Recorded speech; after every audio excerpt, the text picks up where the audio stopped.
প্রশাসন এখন রীতিমতো অস্থির। রাজনৈতিক সরকার ক্ষমতায় এসছে, ক্ষমতায় এসেই এখনকার সর্বশেষ যে খবর, চাকরি গেল 9 সচিবের, 3 সচিবকে সরালো সরকার। তার আগে দেখেছেন 6টা সিটি কর্পোরেশনের প্রশাসকদেরকে বাদ দিয়ে একেবারে বিএনপির ডেডিকেটেড ত্যাগী 6 নেতাকে প্রশাসক হিসাবে নিয়োগ দেওয়া হয়েছে। এটা নিয়ে অবশ্য টিপ্পনি কাটা হচ্ছে বা সমালোচনা করা হচ্ছে যে ডক্টর ইউনূসকে বলা হতো অনির্বাচিত সরকার, এখন তারা সব জায়গায় অনির্বাচিত ব্যক্তিদেরকে বসাচ্ছে। বিষয়টা তা না। আমি মনে করি যেটা ফখরুল ইসলাম আলমগীর কিন্তু পরিষ্কার করেছেন। তিনি কি বলেছেন? বলেছেন যে একেবারে খুব শীঘ্রই নির্বাচন দেওয়া হবে। তো নির্বাচন দেওয়া হলেও সব মিলায় 3 মাস 4 মাস সর্বোচ্চ 6 মাস লাগতে পারে। তো এই 6 মাস কি আরো বিশৃঙ্খলা চলতে থাকবে? এই সংস্থাগুলো কি নিয়ন্ত্রণে নিয়ে আসবে না গভর্নমেন্ট? আর নিয়ন্ত্রণে আনতে গেলে কাদেরকে নিয়োগ দেবে? যারা ছিল তাদেরকে, নাকি নতুন করে আবার ওই সচিব টচিব এই সমস্ত যত রকম পুরানো লোকজন আছে বা বিদেশ ফেরত লোকজন আছে তাদেরকে বসাবে? রাজনৈতিক সরকার রাজনৈতিক মানে লোকদেরকেই বসাবে, যার উপরে প্রধানমন্ত্রীর কন্ট্রোল থাকবে। তো এতে সমালোচনা করার কি আছে? সমালোচনা আসলে এগুলি হলো গায়ে জ্বলতেছে তাদের। এগুলি জ্বলার অনেক কারণ আছে। কারণ আগে তো এই সমস্ত বিভিন্ন প্রশাসক বিভিন্ন পদে নিয়োগ দিয়ে কে কত টাকা খাইছে, আল্লাহর রাস্তায় আমি সরকারকে অনুরোধ করব, এই নিয়োগ বদলি বিভিন্ন ঘুষ বাণিজ্যের মধ্য দিয়ে কে কত টাকা বানাইছে, জুলাই অভ্যুত্থানের আগে তাদের আর্থিক অবস্থা কেমন ছিল, আর পরবর্তীতে এখন কার কি হয়েছে, এইটার একটা শ্বেতপত্র যেন তারা প্রকাশ করে এবং তদন্ত যাতে করে, তাতে স্বচ্ছতা বোঝা যাবে। শুধু 15 বছর না, গত 15 মাসে কি কি হয়েছে সেটারও একটা তদন্ত হওয়া দরকার। তাহলে অনেকের গোমর কিন্তু ফাঁস হবে। যারা উপদেষ্টা পরিষদে বসে মাল কামাইছে তারা ধরা খাবে, আর যারা ওই যে জুলাই অভ্যুত্থানের নেতা বলে বিভিন্ন জায়গায় জায়গায় বসে চাঁদাবাজি করছে তাদেরও মুখোশ করবে। এই চাঁদাবাজরা আবার নির্বাচনের সময় বিএনপিকে চাঁদাবাজ বলে তাদের গায়ে সিল লাগিয়ে তাদেরকে ডুবানোর চেষ্টা করেছিল। আমার ধারণা বা আমার বিশ্বাস যে বিএনপির এখন আইন অনুযায়ী সঠিক তদন্ত করে যারা দোষী তাদেরকে চিহ্নিত করা উচিত।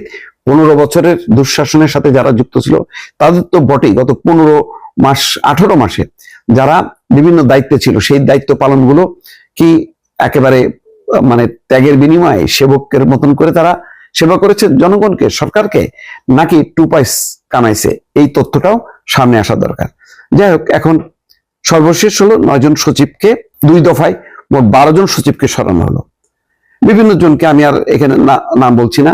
সরকার তার মতন করে প্রশাসন ঢেলে সাজাবে। বিগত সময় এত অনিয়ম হয়েছে দফায় দফায়, শুধু টাকার বিনিময়ে একে সরানো ওকে করানো। মানে একদিকে আওয়ামী লীগের কাউকে নিয়োগ দেওয়া হবে না, কিন্তু অন্য যাদেরকে নিয়োগ দেওয়া হয়েছে তাদের মধ্যে অযোগ্য অদক্ষ এবং টাকা পয়সার বিনিময়ে।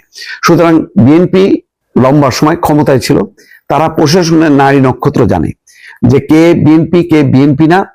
তার চেয়ে বড় কথা হলো কার যোগ্যতা আছে কার অযোগ্যতা আছে, কে দুর্নীতিবাজ আর কে হচ্ছে সৎ দক্ষ কর্মকর্তা সেটাও জানে, কার রাজনৈতিক সংশ্লিষ্টতা কোন দিকে, কারা ওই গুপ্ত সুপ্ত সেজে প্রশাসন আগলে রেখেছিল। এখন তাদেরকে চিহ্নিত করা হচ্ছে এবং সেই অনুযায়ী তাদেরকে সরিয়ে একেবারে সঠিক লোক বসানোর তারা চেষ্টা করছে। কতখানি চেষ্টা সফল হবে জানি না।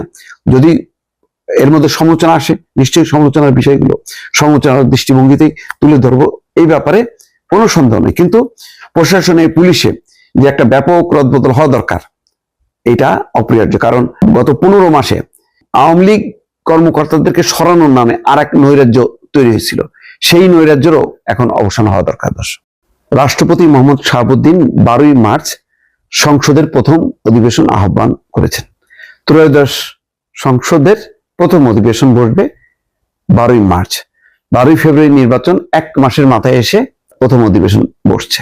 নতুন ভাবে বসার চেয়ে আমার কাছে মনে হচ্ছে এবারের অধিবেশন এবং সংসদ প্রথম ভাগেই অনেকগুলো গুরুত্বপূর্ণ বিষয় এখানে অবতারণা হবে। বিরোধী দল তার শক্তিমত্তা দেখাবে, সরকারি দল তার কর্তৃত্ব দেখাবে। অর্থাৎ বিরোধী দল চেপে ধরার চেষ্টা করবে প্রথম থেকেই সরকারি দলকে, আর সরকারি দল প্রথম থেকেই বিরোধী দলকে কোণঠাসা করার চেষ্টা করবে। এই কম্পিটিশনে যে জিতবে 5 বছর সে সুখে শান্তিতে থাকতে পারবে। আমি একটা কথা বলি, এটা আগাম বলা হচ্ছে কিনা জানি না, কিন্তু আলামত তো আপনারা নিশ্চয়ই বুঝতে পারছেন। এই সংসদের শুরুতেই একটা জটিলতা তৈরি হয়েছে, ওই যে দ্বিতীয় শপথকে ঘিরে। দ্বিতীয় শপথের সাথে যুক্ত আছে গণভোট, যুক্ত আছে জুলাই সনদ বাস্তবায়ন। আমার ধারণা, যেহেতু সংসদে নিরঙ্কুশ সংখ্যাগরিষ্ঠতা আছে আর বিএনপি বরাবর সংবিধান অনুযায়ী চলতে চায়, সুতরাং তারা মনে করে যে গত 18 মাসে ডক্টর মোহাম্মদ ইউনূসের বহু কর্মকাণ্ড তারা সমর্থন করেনি। সমর্থন না করলেও প্রবল বিরোধিতার মধ্যে দেশে অন্য কোনো পরিস্থিতি তৈরিও করতে চায়নি। তারা চেয়েছে ছলে বলে কলে কৌশলে যেভাবে হোক না কেন নির্বাচনটা আদায় করা, কারণ নির্বাচন হলে বিএনপির জয় সুনিশ্চিত এবং সেটা বিএনপি দৃঢ়ভাবে বিশ্বাস করে। এবং এই বিশ্বাসের একটা বাস্তবতাও আমরা দেখা গেল। বেগম খালেদা জিয়ার মৃত্যু হওয়ার পরও বিএনপি এক চুল এদিক সেদিক যে নড়ে যায়নি, অর্থাৎ একেবারে বসে যায়নি। অনেকে বলছিল যে বেগম জিয়া মৃত্যুর সাথে সাথে বিএনপিও শেষ, কিন্তু সেখান থেকে যে আবার ধ্বংসস্তূপ থেকে নতুন করে জন্ম নেবে এবং আরো শক্তিশালী রূপে, সেটা অনেকে কল্পনা করতে পারেনি। তারেক রহমান একেবারে এসেই বাজিমাত, 2 মাসের মাথায় ভোটার হওয়া, বাংলাদেশের এমপি হওয়া, প্রধানমন্ত্রী হওয়া, এতগুলো অর্জন এত অল্প সময়ের মধ্যে আর কেউ করেছেন কিনা আমি বাংলাদেশের ইতিহাসে আমি এটা দেখছি না। অন্যদিকে দেখেন, শুরু থেকেই তারেক রহমান চিরাচরিত রাজনীতির যে চর্চা সেটা বাদ দিয়ে তিনি ভিন্ন আঙ্গিকে মঞ্চের এক পাশ থেকে আরেক পাশ হেঁটে হেঁটে তিনি বক্তব্য দিয়েছেন, মানুষের সাথে এক ধরনের কথোপকথন করেছেন। এর মধ্য দিয়ে একটা অন্য ধরনের একটা নতুন রাজনীতির বার্তা দিলেন। তারপর নির্বাচন হলে নির্বাচনের নিরঙ্কুশ সংখ্যাগরিষ্ঠতা। সামনে বিপদটা কিন্তু আছে। সেই বিপদটা কি? ওই যে দ্বিতীয় শপথ। সেই শপথের জায়গা থেকে বিএনপি বাঁচবে কিভাবে? আমার এখনো বিশ্বাস হয় সম্ভবত, যেহেতু সংসদে তাদের নিরঙ্কুশ সংখ্যাগরিষ্ঠতা আছে, এই গণভোট বাতিল হয়ে যাবে। এই জুলাই সনদ বলে কোনো সনদ থাকবে না। তাহলে কি হবে? তাহলে কি জুলাই চেতনার সাথে বিশ্বাসঘাতকতা করা হবে? মোটেও না। বিএনপির 31 দফার মধ্যেই আছে ক্ষমতার ভারসাম্য।